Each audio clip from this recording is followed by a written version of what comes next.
Bonjour à tous, bienvenue sur ce webinaire du pôle systématique. Nous sommes très heureux de vous accueillir pour cette semaine des champions. Un petit rappel sur les champions, le label champion existe depuis 2011. Il a donné son label à une soixantaine d'entreprises, dont certaines ont atteint des sommets, sont devenues des licornes. Et donc, c'est une semaine particulièrement riche que vous allez pouvoir suivre, puisque nous avons désigné cette année 5 champions. 5 champions qui ont été désignés par un jury composé d'anciens champions, d'entreprises, composé d'investisseurs, d'établissements bancaires et aussi de spécialistes de l'innovation. Ce jury était présidé par Fadwa Sul, qui est notre vice-présidence, que nous saluons. J'espère qu'elle est à l'écoute. Et voilà, donc on va pouvoir commencer. Voilà, donc cette semaine, nous avons donc 5 champions, 5 webinaires.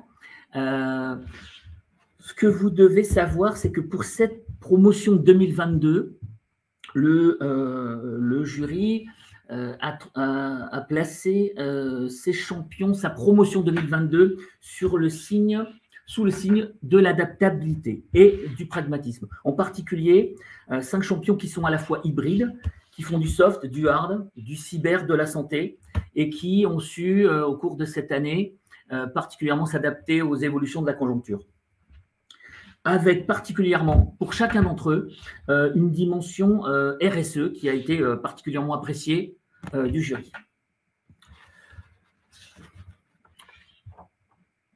Voilà, donc dès à présent, rappel pratique, dès à présent, vous pouvez commencer à poser vos questions sur le chat et puis nous y reviendrons en fin de webinaire et on posera nos questions à notre équipe d'intervenants de Damae. Voilà, donc aujourd'hui, nous accueillons Damae Médical. Alors, Damae Médical, cette entreprise a été désignée champion à l'unanimité par le jury. Damae Médical, c'est une structure qui allie à la fois la technologie et l'usage. Et ce que le jury a particulièrement apprécié, c'est la faculté de Damae à apporter aux dermatologues du monde entier un vrai outillage qui permette de leur faciliter la vie, pour être très clair. Un outillage qui va leur changer la vie, qui va dépister les cancers, qui va optimiser les traitements, et tout ça avec une expérience patient particulièrement confortable. Et ça, c'est un point très important que vous allez découvrir dans le webinaire. Donc, le jury a particulièrement apprécié 2 choses. Un, c'est la construction deep tech solide. C'est-à-dire que Damae, dès 2014, ils ont émis des brevets, fait des publications, ils ont réussi des homologations et donc c'est une construction deep tech qui a été vraiment structurée pour arriver aujourd'hui avec une capacité de mise sur le marché qui est vraiment très forte. Ça, c'est le premier point. Le deuxième point, c'est l'approche technologique au service de l'usage des dermatologues, donc des professionnels de santé.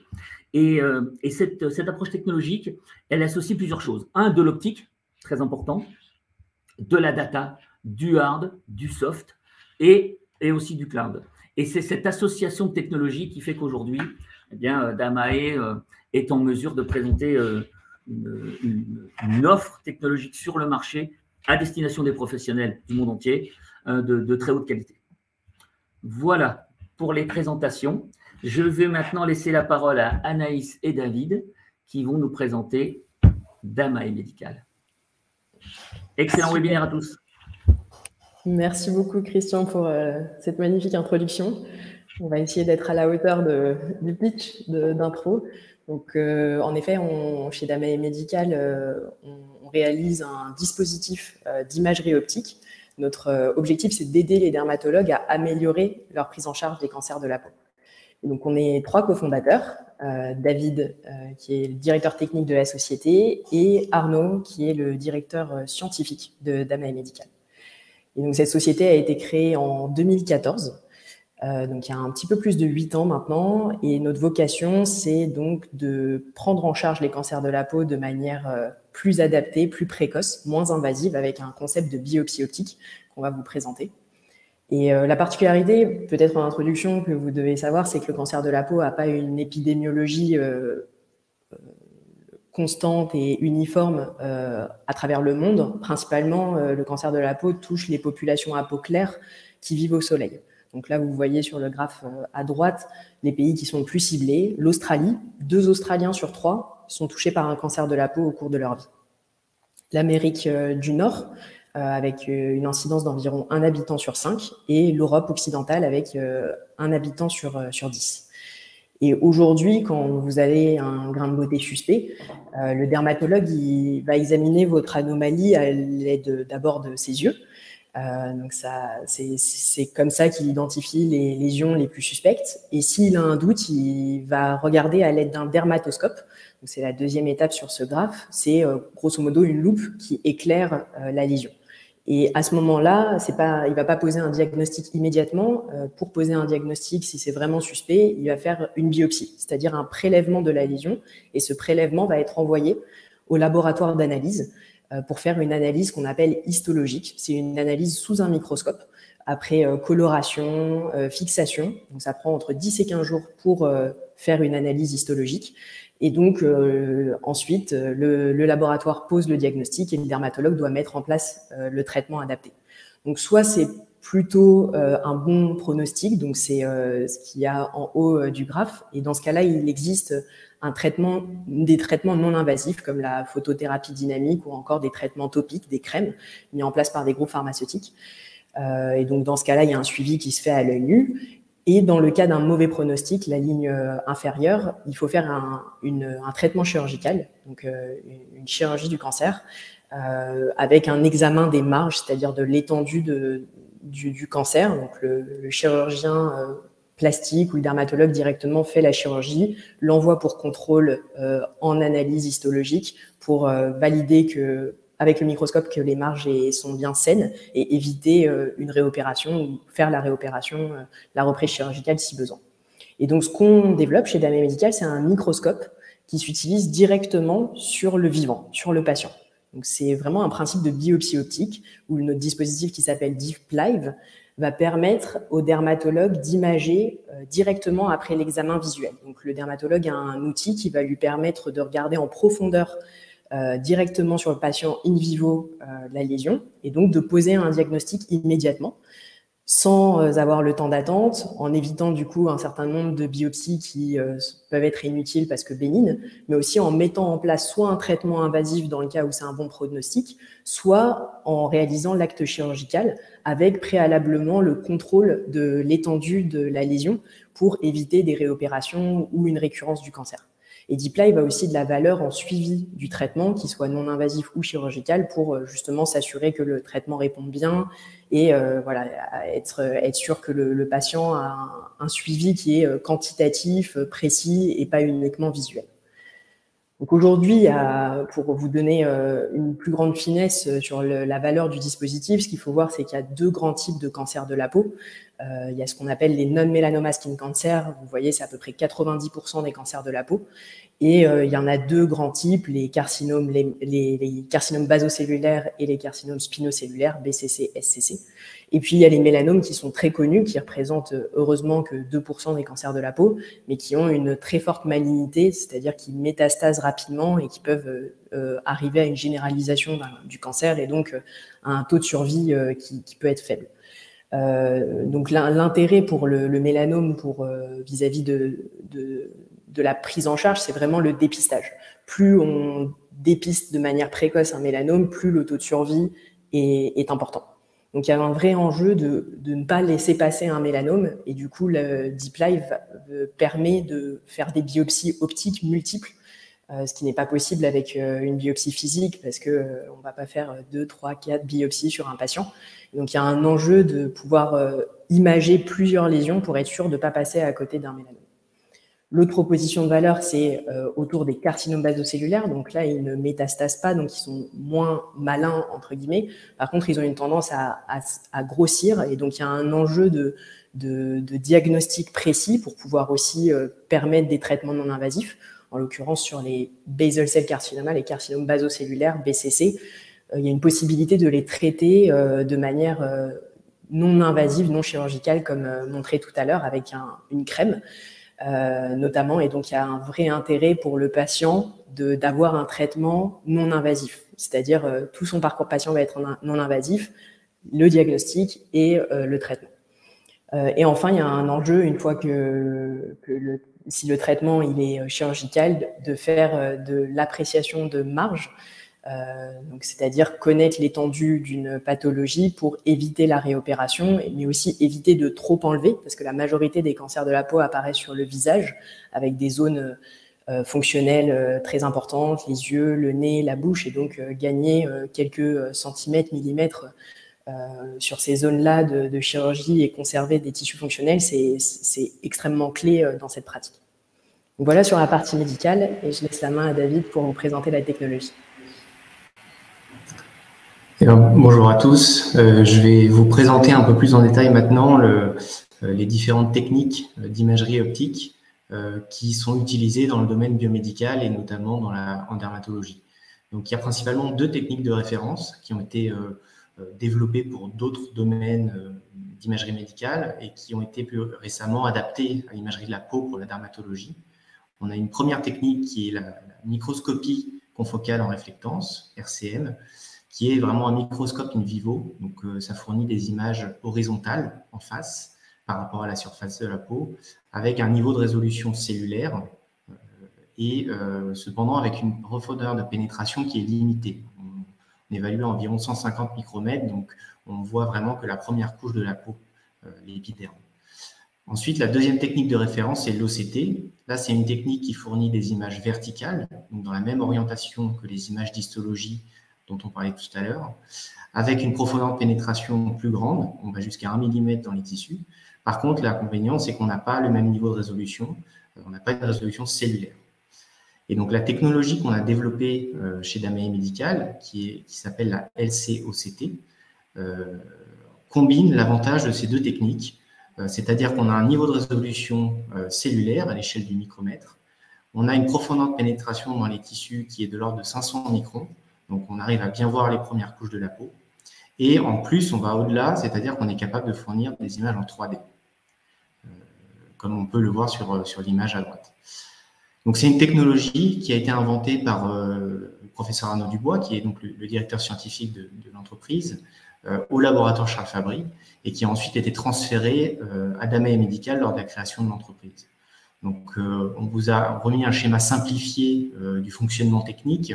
Les informations intéressantes à retenir, c'est qu'on utilise un type de source lumineuse particulier qui sont des lasers super continuum. Donc, c'est des lasers à large spectre qui permettent d'avoir une très bonne résolution axiale, donc selon la profondeur.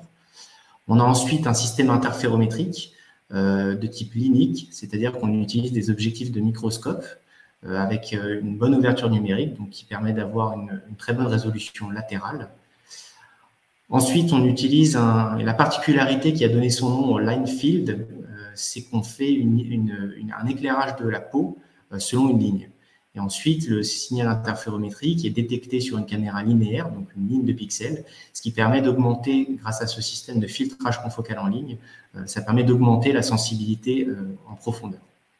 Et enfin, notre système optique interférométrique, il intègre des systèmes de scan. Un premier scan vertical pour acquérir des images verticales et un deuxième système de scan latéral pour enregistrer des images en face, horizontales. Voilà, donc c'est la mise en œuvre de cette technologie. Elle a été à plusieurs reprises publiée dans des journaux optiques depuis 2018 qu'on a mis en œuvre ce système. Voilà, donc par rapport à ce schéma de principe, on a différents modes d'acquisition. On a un premier mode d'acquisition, comme je le disais, qui est un mode d'acquisition en coupe verticale, où on voit vraiment une coupe de la surface vers la profondeur. Donc là, c'est l'image en haut à gauche. Ensuite, on a un deuxième système, un deuxième mode d'acquisition horizontal, similaire à la microscopie confocale. Là, on a des images qui sont parallèles à la surface de la peau et à différents niveaux de profondeur. Donc, ces deux modes d'acquisition sont temps réel, donc c'est vraiment une cadence quasiment vidéo, hein, faut imaginer un peu comme une échographie optique. Et quand on combine ces deux modes d'acquisition, on est capable de reconstruire un volume 3D donc, complet, d'un volume de peau. Et j'ajouterai à ça un quatrième mode d'acquisition qui est une deuxième voie d'imagerie. Donc, c'est la petite image qu'on a en bas à droite. C'est une deuxième caméra qui a été intégrée plus tard dans le système qui permet d'avoir une vue de la surface de la peau qu'on est en train d'analyser, sur laquelle on a posé la tête de mesure. Et donc, c'est une vue qui permet de voir de manière zoomée, un peu comme un dermoscope, la surface de la peau visée. Donc, c'est vraiment une aide à l'acquisition pour bien se positionner sur la zone d'intérêt de la lésion qui est cherchée par le dermatologue. Et ensuite, on a une colocalisation informatique entre la zone qu'on vise à la surface et les images en profondeur qui sont acquises. Alors, on peut lancer la vidéo si vous le voulez. Donc là, ce que vous voyez, c'est une visualisation en 2 dimensions. Donc en haut, vous avez la fameuse image verticale et en bas, la correspondance au niveau de la ligne bleue qui correspond à l'image horizontale. Donc on se balaye dans le volume 3D, on arrive à zoomer. Les noyaux des kératinocytes, les cellules de l'épiderme apparaissent en noir sur nos images. Donc on a vraiment une résolution du micron pour arriver à avoir ce détail. Et les points blancs correspondent aux pigments de mélanine. Donc on voit surtout au niveau de la jonction dermo-épidermique. Et quand on descend, là, on rentre dans la matrice de fibres dermiques avec les structures blanches qui correspondent aux fibres et les structures foncées qui correspondent aux vaisseaux sanguins, à la microcirculation des vaisseaux sanguins. Donc on a vraiment ce concept d'histologie dynamique. En 3D, on arrive à visualiser le même type de structure que normalement obtenue après biopsie. Et donc on a eu aussi en parallèle des publications scientifiques optiques, des publications scientifiques cliniques. Assez rapidement, on s'est associé à un groupe de leaders d'opinion, notamment le professeur Perrault du CHU de Saint-Étienne ou encore le professeur Delmarmol et Soupa de l'hôpital d'Erasme à Bruxelles. Et on a publié ce type de papier où vous voyez en haut les images LCOCT et en bas les images histologiques. Donc il y en a un qui est in vivo et l'autre qui est ex vivo sur des biopsies. Et on a des critères qui sont similaires. Donc on voit notamment pour les mélanomes, donc c'est l'image à gauche, la présence de mélanocytes qu'on arrive à distinguer des kératinocytes. Les mélanocytes apparaissent très brillants sur nos images parce qu'ils réfléchissent énormément de lumière. Et à droite, vous voyez un BCC, un carcinome basocellulaire, où on voit une masse sombre. C'est ce qu'on appelle un lobule de carcinome, qui correspond aussi à un critère diagnostique en histologie. Donc je vais lancer une vidéo qui présente DeepLive. C'est une vidéo de 3 minutes en anglais avec les sous-titres, et ce qui va vous montrer justement à quoi ça ressemble concrètement comme dispositif.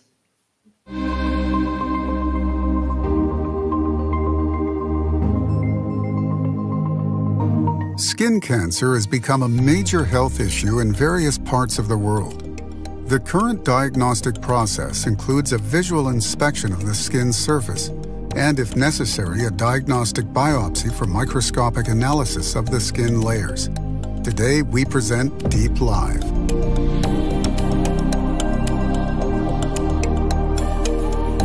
A major breakthrough for skin cancer management. DeepLive is a medical device that allows cellular live imaging all the way through the deep layers of the skin in a completely non-invasive way through a simple contact with the skin. You will have access to digital optical biopsies performed in real time. DeepLive is based on an innovative optical technology called LCOCT, which is the best-in-class imaging solution, coupling optimal penetration depth and cellular resolution in 3D. DeepLive is extremely user-friendly.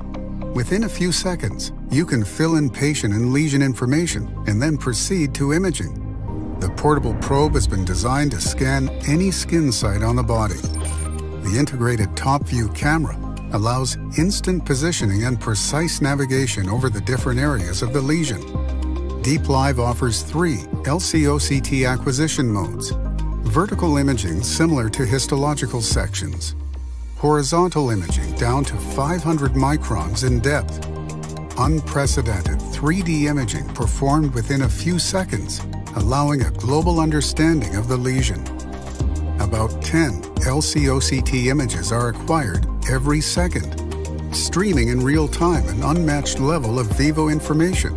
Our latest algorithms allow you to accurately visualize the different layers of the skin, the cell nuclei, the distribution of melanin, as well as the vascular and collagen networks. The imaging performance of DeepLive is adapted for all types of skin cancers: melanoma, basal cell carcinoma,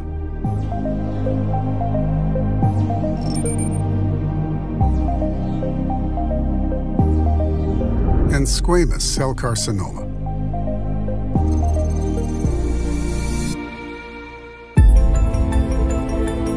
DeepLive has been designed to fit into your daily practice. It will provide accurate information, enabling you to manage your patient in an efficient, reassuring, and non-invasive way.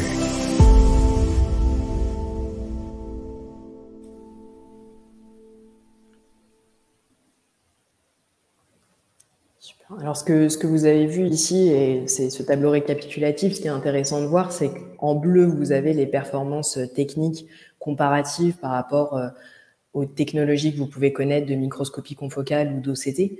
Donc, on a le micron de résolution, la pénétration de 500 microns avec la 3D. Et donc, l'objectif, ça a été de traduire ces performances ensuite en performances cliniques. Et en couplant la résolution de la microscopie confocale qui est adaptée pour la visualisation du mélanome avec la profondeur de pénétration de l'OCT qui est adaptée pour le carcinome basocellulaire, on a pu avoir une technologie extrêmement versatile en termes d'application clinique et d'être en mesure de pouvoir aider le dermatologue sur le mélanome, le carcinome et l'appréciation des marges.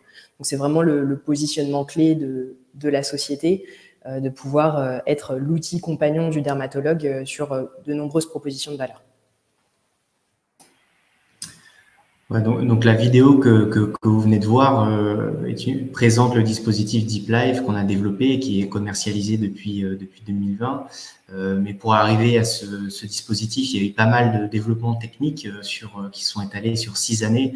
Donc, je vais vous présenter un peu les grandes étapes de ce développement technique pour illustrer le chemin qui a été parcouru. Donc en 2014, au moment de la création de l'entreprise, à l'époque, on avait commencé la recherche expérimentale au laboratoire Charles Fabry et on a mis au point la première preuve de concept scientifique qui était vraiment une manip sur table optique assez volumineuse qui n'était pas du tout adaptée à l'imagerie en temps réel. Ça prenait, pour l'anecdote, à peu près 40 minutes d'acquérir une image, mais on avait réussi à mettre au point le concept tel qu'il avait été imaginé lors de l'invention par Arnaud à l'époque. Et ensuite, on a travaillé sur cette manip, on l'a transformée en un prototype de recherche transportable, ce qui nous a permis de faire des premières études précliniques sur des biopsies de peau humaine. Donc, c'est l'image que vous avez au milieu. Et enfin, à partir de 2016, on a fait un travail de certification médicale pour pouvoir aboutir à un premier démonstrateur clinique de manière à faire des images sur des vrais patients pour la première fois.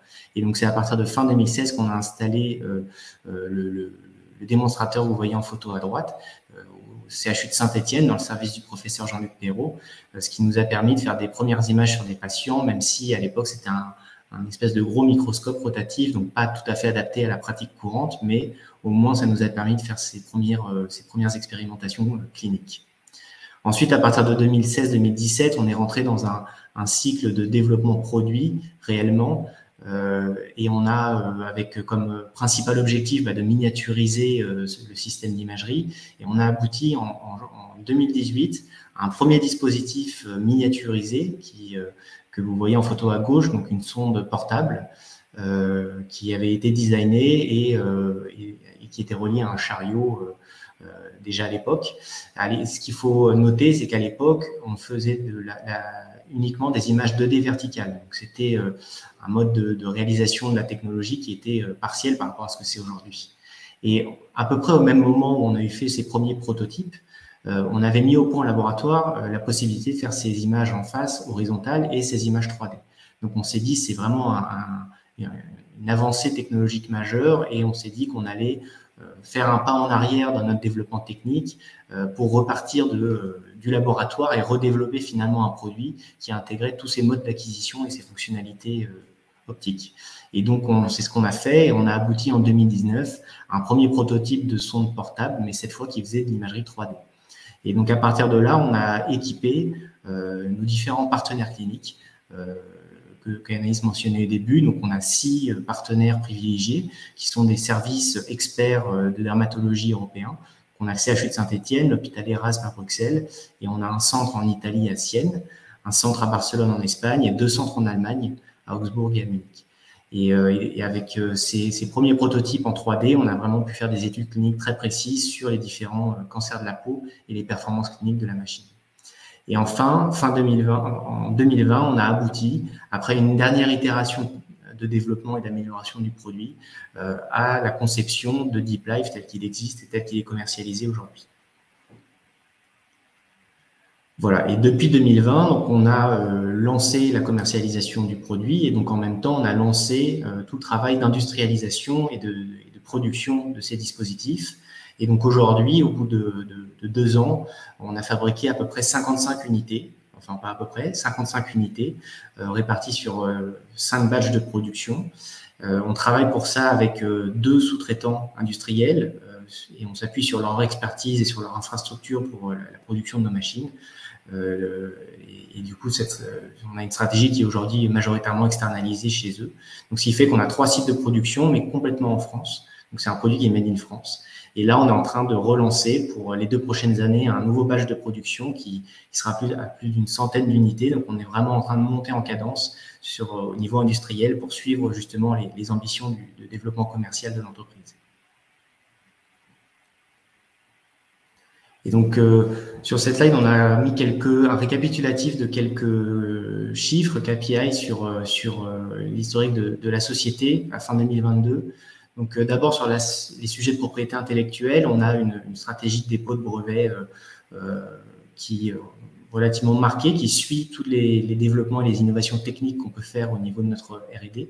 Donc, aujourd'hui, on a 6 familles de brevets internationales qui incluent 30 brevets délivrés. Et à côté de ça, des publications scientifiques, donc un travail de communication autour de nos innovations, que ce soit optique ou clinique, avec plus de 85 publications à date. On a obtenu 4 marquages CE tout au long du développement du dispositif et produit, comme je disais, 55 unités avec un objectif d'en relancer une centaine pour l'année prochaine. Et donc, sur ces 55, aujourd'hui, il y en a 40 qui sont installés, avec une vision de doubler cette base installée en 2023 dans 14 pays, principalement en Europe, mais aussi aux États-Unis ou au Japon. Et tout au long des 8 dernières années, il y a eu environ 20 millions d'euros investis dans la société, notamment grâce à 2 levées de fonds. Donc, on compte au capital de la société les fonds Kurma Partners, Paris Saclay Seed Fund, Euraseo et récemment BNP Paribas Développement. Et puis, ce qui est intéressant, c'est que dans toute cette phase de développement, on a aussi fait énormément d'acquisitions d'images. Et du coup, c'est le sujet qu'on voulait aborder aussi pour vous donner une vision sur le futur, c'est tous les projets d'intelligence artificielle. Donc aujourd'hui, on a une base de données de plus de 7000 images cliniques et aussi énormément d'images de tissus sains. Donc depuis, même avant la commercialisation en 2020, on a commencé à travailler avec des acteurs de sociétés cosmétiques et pharmaceutiques afin de leur permettre de réaliser des études avant-après application d'un produit. Et donc ces études nous ont permis de développer une suite logicielle qui permet de visualiser beaucoup de structures à différents niveaux. Donc, il y a un peu 3 niveaux. Le niveau des couches de la peau, on arrive à segmenter automatiquement les couches de la peau, donc la surface, la couche cornée, la jonction dermo-épidermique, le derme papillaire. Au niveau cellulaire, on arrive à segmenter individuellement les kératinocytes, les noyaux des kératinocytes, mais aussi la mélanine. Et enfin, à l'échelle cellulaire, la matrice de fibres et les vaisseaux sanguins. Donc vous allez voir sur cette vidéo à quoi ça ressemble et que concrètement cette segmentation, ce qu'elle apporte. Je vous laisse la lancer, merci beaucoup. Donc, ce qui est intéressant, c'est de segmenter, mais aussi de quantifier. C'est ce que vous pouvez voir ici. On arrive à quantifier les épaisseurs des couches, l'ondulation de la jonction épidermique, ce qui a un impact notamment sur le vieillissement de la peau ou le caractère pathologique de certaines lésions. Là, ce qu'on voit, c'est la segmentation de tous les noyaux des kératinocytes. On arrive à caractériser leur volume, leur compacité, est-ce qu'ils sont plutôt cylindriques ou plutôt ronds. Et donc à aussi associer un score d'atypie cellulaire, ce qui peut être intéressant à la fois sur le vieillissement de la peau, mais aussi sur des pathologies soit précancéreuses, soit cancéreuses, comme les kératosactiniques, ou encore des pathologies comme les pathologies mélanocytaires, où ça se joue justement à l'échelle cellulaire notamment. Donc c'est vraiment extrêmement fin comme analyse, et donc on arrive à faire ce genre de visualisation. Vous voyez à gauche une jonction, enfin une surface assez plate, à droite une jonction dermo-épidermique extrêmement ondulée, où on peut avoir accès au nombre de papilles dermiques. Donc il y a vraiment une quantification qui est possible et qui est extrêmement précise, et aussi très rassurante, parce qu'on arrive à voir la corrélation entre la segmentation et la vie réelle, pour voir justement si les algorithmes de segmentation représente vraiment quelque chose de réel. Donc là, typiquement, on arrive à segmenter et à le valider même visuellement, cette segmentation de plusieurs centaines de milliers de kératinocytes, et donc à apporter énormément d'intelligence au-delà de l'imagerie. Là, vous voyez la partie collagène, on arrive bien à faire les effets avant-après. Donc là, un collagène d'une personne jeune à gauche, d'une personne plus âgée à droite. Donc on voit notamment quand le collagène qui est constitué de fibres très longues et entremêlées, ce qu'on appelle anisotropique ou isotropique en fonction de l'âge. Donc on peut y associer ce type de score.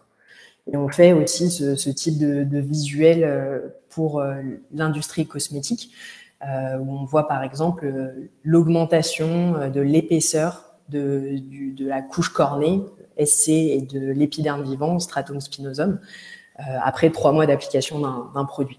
Donc c'est vraiment une application qui permet de mieux comprendre la biologie de la peau, l'effet d'un actif, et de pouvoir aussi faire un lien avec aussi tout le monde de la pathologie. Donc on fait aussi ça par exemple sur les maladies inflammatoires, par exemple le psoriasis ou l'eczéma, de voir avant, après application d'un traitement, l'inflammation qui décroît, le nombre de couches cellulaires qui se régénèrent.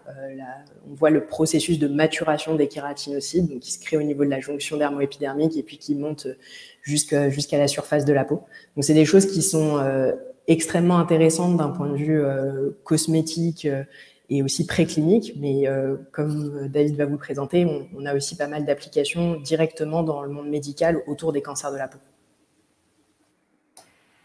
Voilà, donc en plus de ces algorithmes de segmentation et de quantification, on développe également des algorithmes d'intelligence artificielle basés sur des méthodes de deep learning qui vont être capables de prédire la présence ou non des cancers de la peau dans les images acquises par le dispositif DeepLive. Donc, on a développé un premier modèle qui est capable de prédire la présence du carcinome basocellulaire, le BCC, donc le cancer de la peau le plus fréquent, par rapport aux imitateurs cliniques, c'est-à-dire aux autres pathologies de la peau qui pourraient ressembler au BCC sur nos images.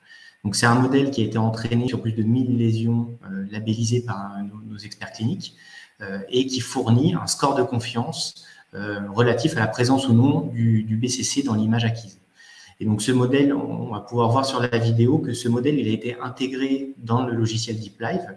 Et donc, pendant l'acquisition des images, on est capable d'afficher un score de présence, donc que vous voyez là sur la bannière en haut à gauche.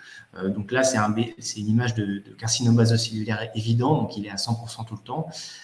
Mais donc, en plus de ce score de présence, on a rajouté dans le logiciel une carte d'attention, c'est-à-dire que le logiciel va indiquer en rouge les zones dans lesquelles il considère qu'il y a des critères de BCC, et c'est sur ces critères que l'algorithme a fait sa prédiction et a donné son score. Donc, ça permet vraiment d'aiguiller le dermatologue vers les zones intéressantes à regarder dans l'image. Et donc, finalement, ce modèle va permettre d'aider les dermatologues dans l'interprétation d'images, dans le diagnostic à poser, pour leur permettre de standardiser, on va dire, le niveau de performance diagnostique entre un dermatologue vraiment expert et habitué à ce type d'imagerie par rapport à des dermatologues qui ont moins l'habitude de ce type d'imagerie. Et donc, cette intelligence artificielle, elle va permettre également de débloquer des applications cliniques de Deep Life qui seraient difficiles à réaliser aujourd'hui sans l'IA. Donc, pour prendre un exemple sur la slide suivante, c'est l'idée, comme on disait au début, de pouvoir aider le dermatologue à délimiter précisément la marge de la lésion sur laquelle faire une chirurgie pour pouvoir faire une chirurgie complète et éviter les réopérations. Et donc, on a fait des premières expérimentations cliniques de ce workflow. Donc, l'idée, vous voyez, c'est qu'à gauche, on voit l'image de la lésion complète avec un tracé au feutre fait par le dermatologue qui est son estimation de l'extension de la lésion. Et avec Deep Live, on va vouloir imager un segment de cette marge en suivant le trait au feutre. Donc, c'est ce qui a été fait dans le carré jaune. Et donc, on voit sur notre image de visée macroscopique à droite qu'on est capable de suivre manuellement le tracé au feutre qu'on visualise bien et d'acquérir toutes les images LCOCT sur ce bord au feutre. On voit là, en l'occurrence, sur cette petite animation vidéo que les images de BCC qui sont faites, les images qui sont faites contiennent clairement des gros lobules, donc c'est des critères de BCC. Et donc, la conclusion sera qu'il faudra élargir la marge et donc corriger le dessin au feutre qui a été fait. Et l'idée, c'est que ça, si on veut faire tout le tour de la lésion, c'est des acquisitions de beaucoup d'images qui sera assez compliquées à revoir visuellement par un dermatologue. Et donc, l'idée, c'est que l'intelligence artificielle puisse analyser en temps réel toute cette séquence vidéo qui est acquise et donner à la fin le résultat directement de la correction de la marge à effectuer pour en tirer la bonne surface de lésion. Voilà. Donc, voilà, donc pour arriver à la conclusion, aujourd'hui, quels sont nos prochains challenges? Premièrement, de continuer à développer toutes ces solutions, notamment autour de l'intelligence artificielle, pour favoriser l'adoption du dispositif Deep Live et de nos solutions par le marché de la dermatologie.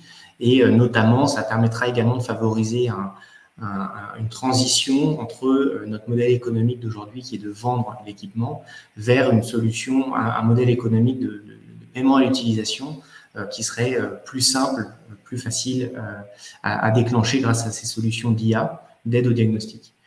Ensuite, le deuxième objectif, c'est de continuer notre développement commercial et d'atteindre un seuil de 100 clients installés d'ici fin 2024. Et le troisième point, c'est de continuer notre stratégie d'extension à l'international et notamment vers les marchés principaux qui sont les États-Unis et l'Australie, où l'idée serait de démarrer des études de validation clinique pour obtenir les autorisations de mise sur le marché sur ces pays-là. Et un dernier mot sur l'équipe, parce que pour faire tout ça, il faut une équipe. On est aujourd'hui une trentaine de personnes avec, comme vous pouvez le voir, majoritairement des ressources ingénieurs qui sont réparties dans différentes équipes R&D, produits, logiciels, data science, applications cliniques. Et on a des gros enjeux cette année de structuration à la fois d'un pôle production et aussi du pôle commercial pour adresser ces différents challenges. Voilà. Je vous remercie beaucoup pour votre attention et on est à votre disposition pour toute question.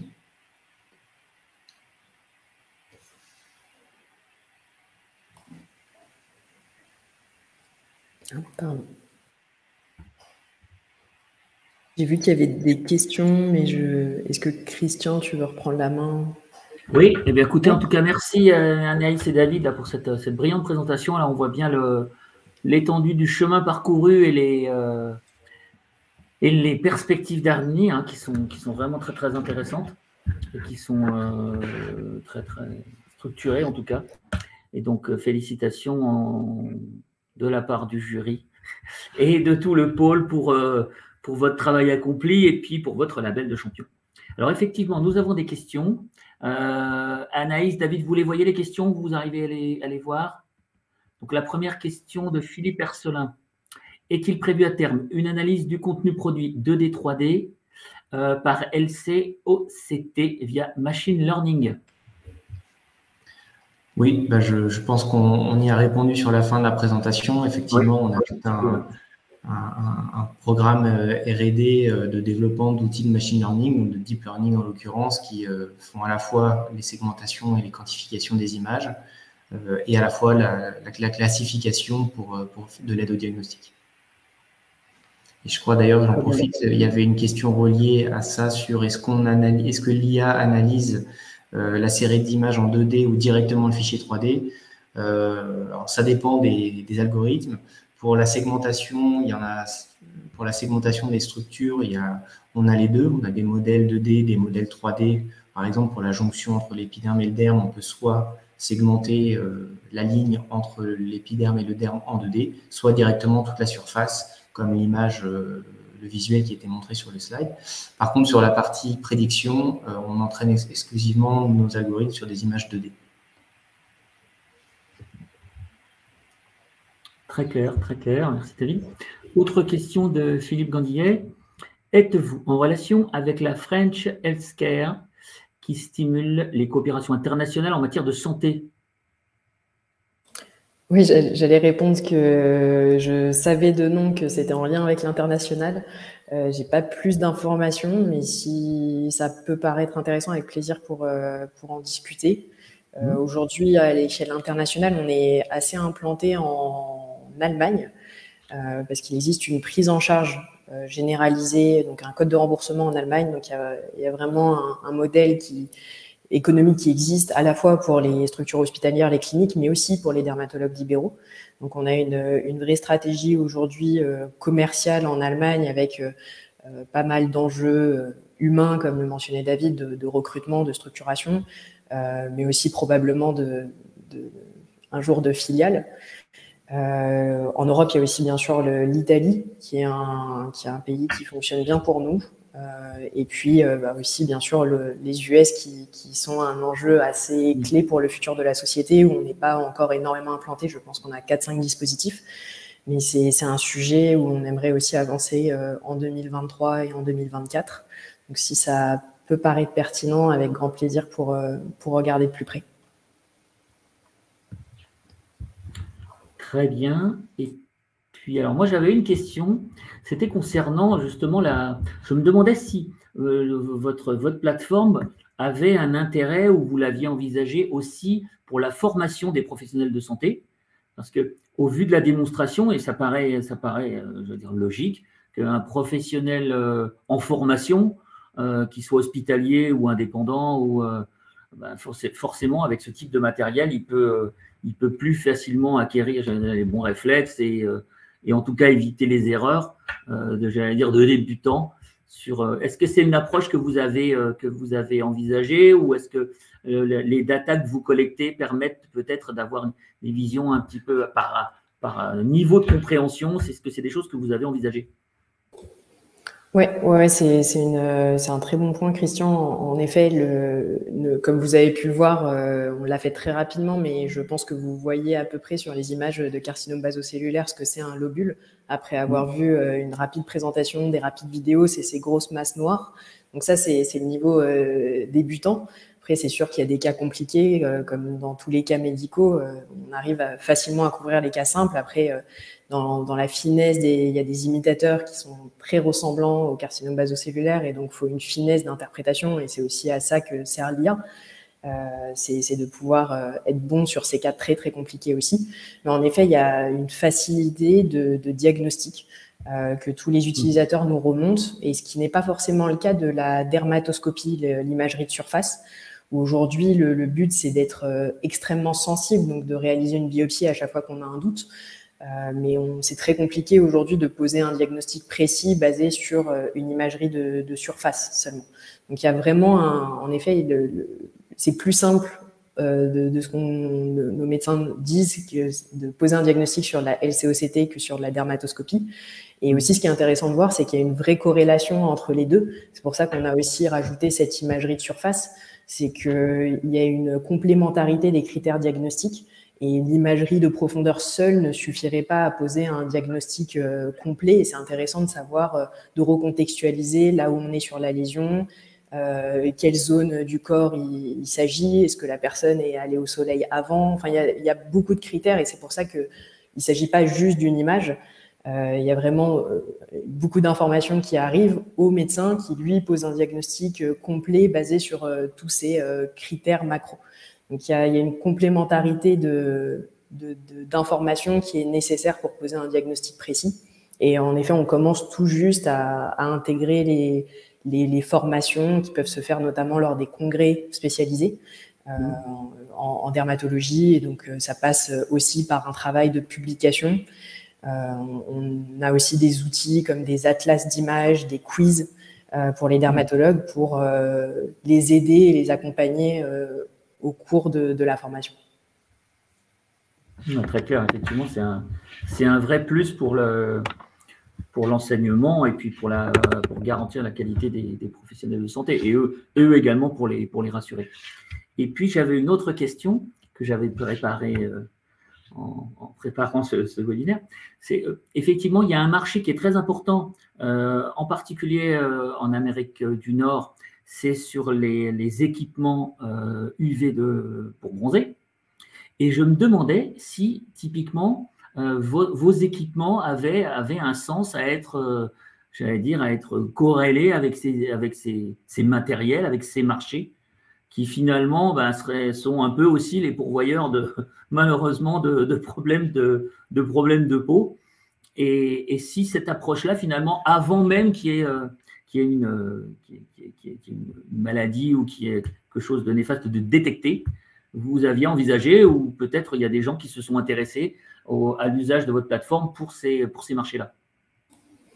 Alors, oui, c'est vrai que c'est un des risques. Il y a l'exposition au soleil, mais aussi l'utilisation de cabines UV. Donc, c'est un des forts risques d'apparition des cancers de la peau. Donc, médicalement, c'est vraiment à proscrire. Ce qu'on a vu sur le marché, c'est plus des solutions de traitement des cancers de la peau qui peuvent se faire, je le disais, par traitement topique, donc une crème pharmaceutique qui permet de réduire la taille du cancer, voire de la faire disparaître. Mais du coup, ça permet vraiment, même s'il y a une petite chirurgie à la fin, au moins d'éviter des grosses chirurgies. Et il y a aussi aux États-Unis des premières solutions qui se font à base de laser, mais de traitement. C'est ce qui s'appelle la SRT, la Superficial Radiothérapie.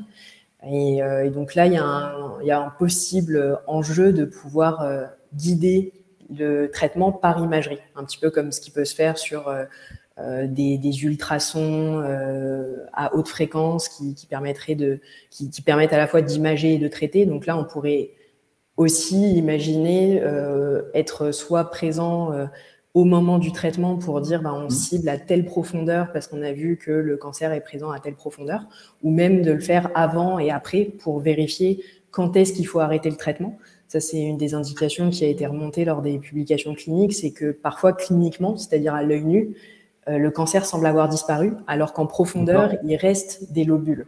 Et donc, dans ce cas-là, il est indiqué de continuer le traitement. Donc, il y a un enjeu de guidage et de suivi de l'efficacité du traitement, surtout. Très clair. Très bien. Eh bien, écoutez, merci. Je vais refaire un petit point sur les questions. Ça a l'air clair.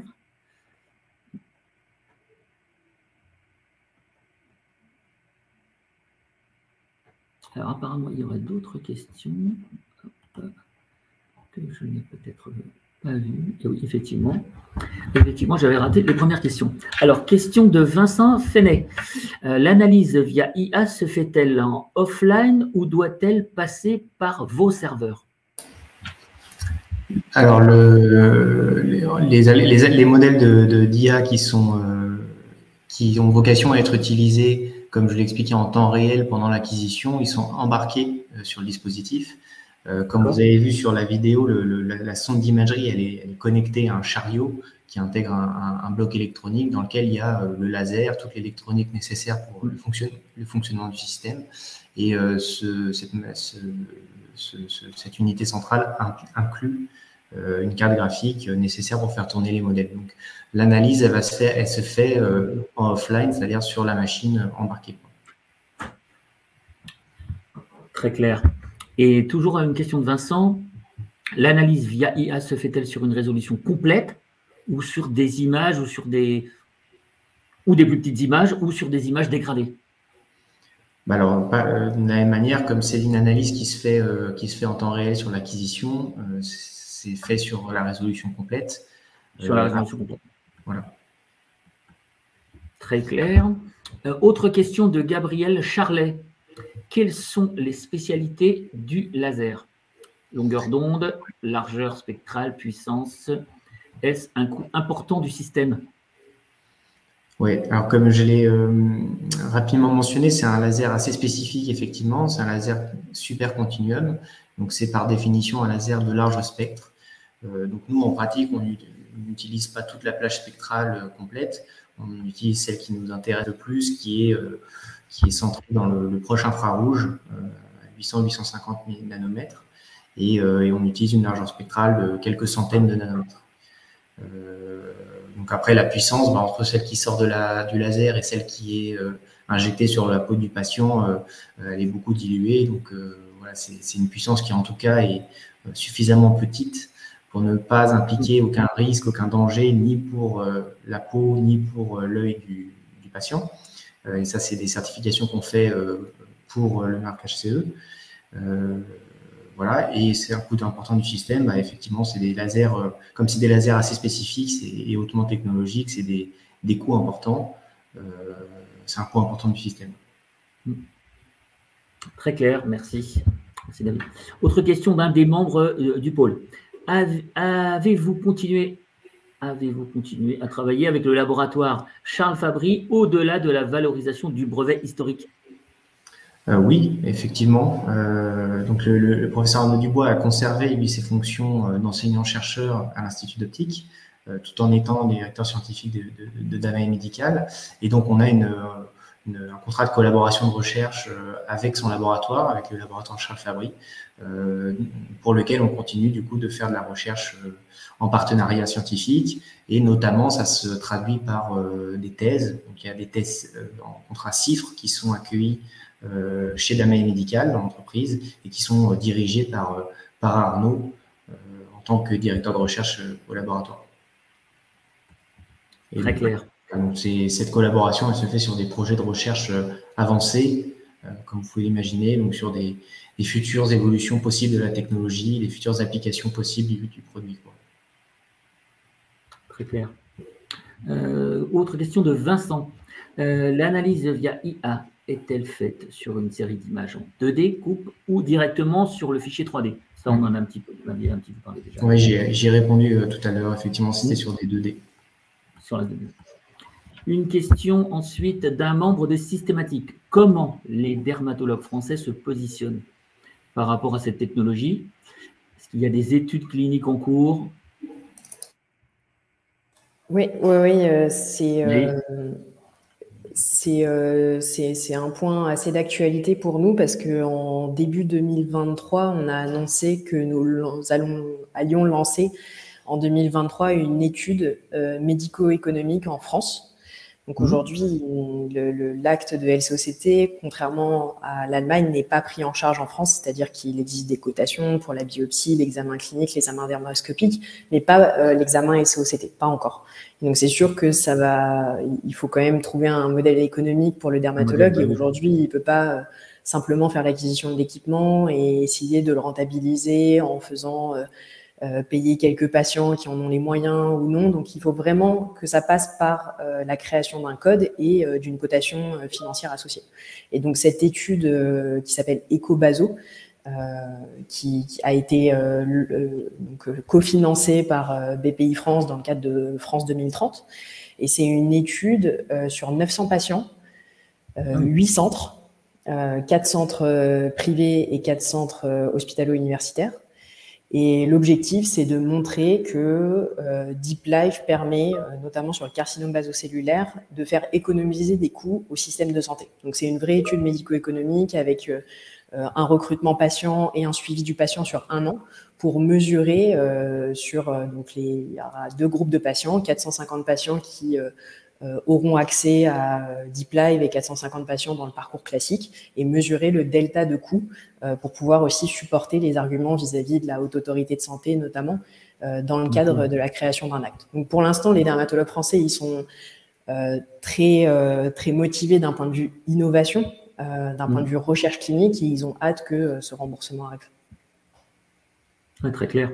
Et ce type de démarche, ça peut prendre en termes de temps, de mise en œuvre et de validation par la Haute Autorité de Santé, ça peut être sous quel type de délai? Vous avez un peu une idée de ça? Oui, comme tu peux l'imaginer, on ne l'a pas encore fait l'expérience par nos propres moyens. Donc, dans quelques années, on pourra vous faire un retour d'expérience plus complet. En tout cas, on a demandé à certains de nos pairs ce qu'ils en pensaient. Et c'est entre 3 et 5 ans. À partir du moment où la Haute Autorité de Santé commence à évaluer un acte et l'officialisation de la cotation. Donc, c'est vraiment quelque chose sur le long terme et c'est pour ça que pour nous, c'est aussi important d'avoir d'autres sources de revenus avant de vraiment lancer en France et d'avoir un modèle plus démocratisé en France. Très clair. Eh bien, voilà, je crois qu'on arrive au terme des questions. A priori, je n'en ai pas oublié. Non, ça a l'air d'être bon. Très bien. Eh bien, la phase de questions-réponses se termine. Merci à vous deux. Merci à tous nos auditeurs. Et puis, je vais simplement vous rappeler que nous avons d'autres webinaires champions qui auront lieu dès demain avec Axem Technologies dès demain. Je vous invite à vous inscrire, à poursuivre ces webinaires. Et voilà. Et écoutez, je vous remercie à tous. Merci de votre attention. Merci Anaïs, merci David. Et ce webinaire sera disponible en replay. Donc, n'hésitez pas à le consulter et à le partager à vos membres, clients, à toutes les personnes qui peuvent être intéressées. Un dernier mot peut-être Anaïs, avant de nous quitter. Oui, merci beaucoup à Systématique d'avoir organisé le webinaire et on est vraiment ravis d'avoir eu l'opportunité de vous présenter Damae. C'est assez rare de rentrer dans ce niveau de détail. Et du coup, on est ravis d'avoir pu le partager à autant de personnes. Et si vous avez d'autres questions, que ce soit sur l'IA, l'industrialisation, la production, vous pouvez retrouver nos mails, c'est nos prénoms @damae-medical.com. Et puis, on a hâte de prolonger les discussions avec vous tous. À bientôt. Merci beaucoup. Merci beaucoup. Très bien. Merci à tous. Au revoir Naïs, au revoir David. Et puis, dès demain, nouveau webinaire du champion Axem Technologies. Au revoir à tous.